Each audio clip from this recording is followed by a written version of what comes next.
Hello there, and welcome to the Stevens School Alchemy YouTube channel. I've got some interesting things here going on in my crystal growing experiment. Let's open the sun dome and take a look.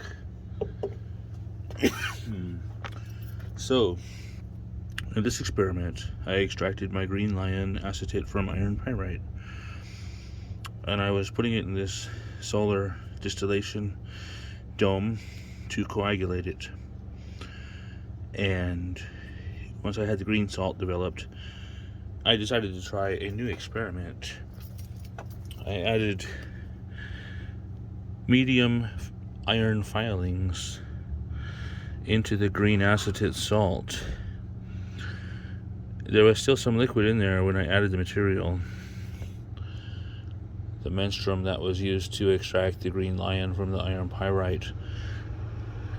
The interesting thing is the iron, it did not appear to rust or corrode like it normally does when it gets wet, but instead interesting changes occurred, and now even more so, it's more pronounced. If we look at the edges, I'm going to take the phone out of the tripod. I still need to get a gimbal. Let's take a closer look. Look at that white material. It looks like a white salt. And then there's kind of some shapes in here. Shapes reminiscent of crystals. Different colors. Let's take a look in the light.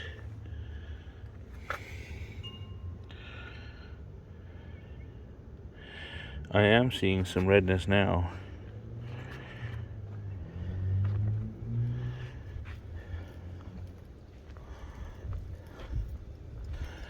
Just a little bit of redness. Still not the usual. It's still not the usual when iron gets wet. It's somehow different. Looking down here, there's actually some red spots in the whiteness too.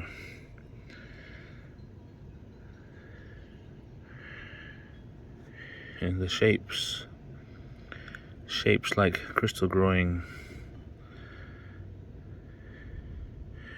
This matter has reached sufficient dryness. It's time for me to give it another imbibition.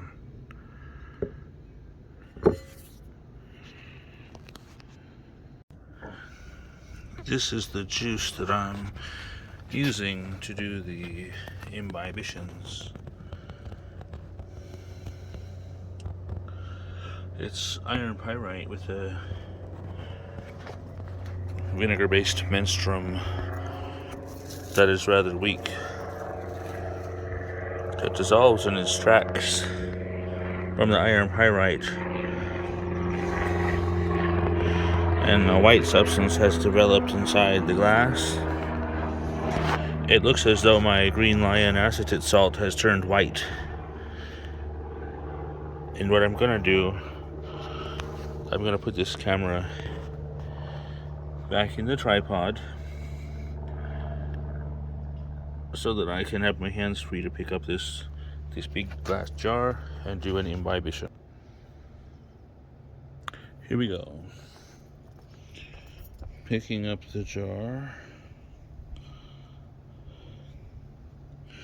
I'm going to come around the other side. I'm going to pour some of this juice in there. I'm leaving the iron pyrite in the jar. Just pouring the liquid.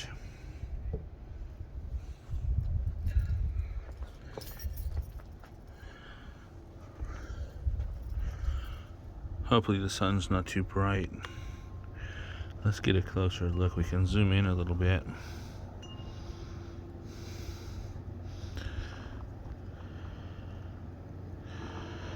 I've added the liquid.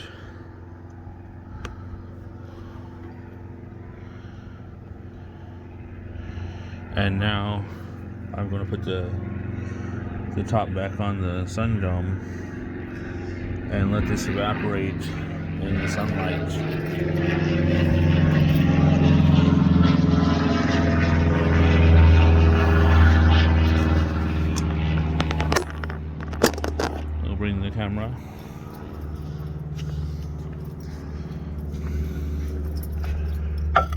Place that on the shelf.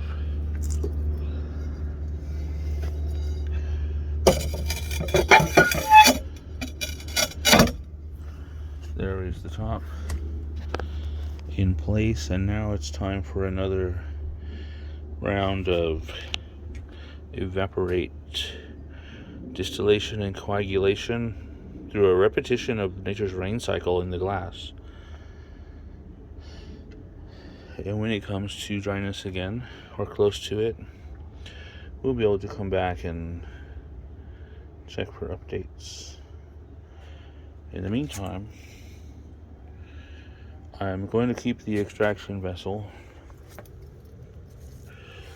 covered with a loose fitting plastic wrap so that if there are any expanding gases, they will not crack the glass. However, it will keep the dust and insects out of my science experiment. Let's take a look at the surface. I see a peacock's tail in there. I see a white salt floating on the surface and a peacock's tail. Let's try and get that from a couple different angles.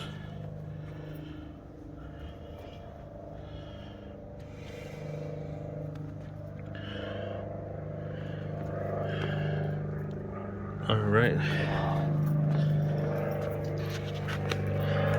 Can't really help there's an airplane in the background. Look at those colors. Look at that salt on the surface. It's a salt or something that mostly white but reflecting colors of the peacock's tail. Quite interesting. Not for consumption. Do not try this at home. This is Alchemy of Stephen's School. Subscribe to my YouTube channel for updates. Thank you for watching and have a nice day.